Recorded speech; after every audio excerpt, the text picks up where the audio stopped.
Programming your Chrysler 300 key fob for 2011 to 2014 models is a feasible DIY task.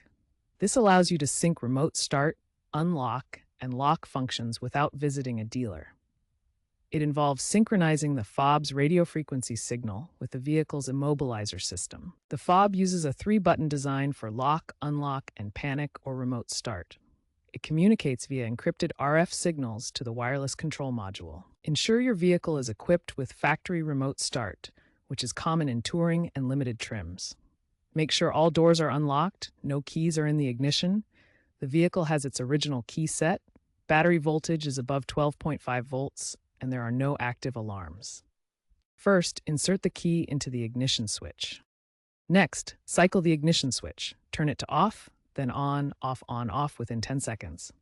Then, press the lock button on the key fob to pair it with the system. Repeat the process for any additional key fobs you want to program. Finally, test the functions. Remote start should trigger the engine with a horn chirp, and unlock lock should respond instantly. If pairing fails, check for dead fob batteries.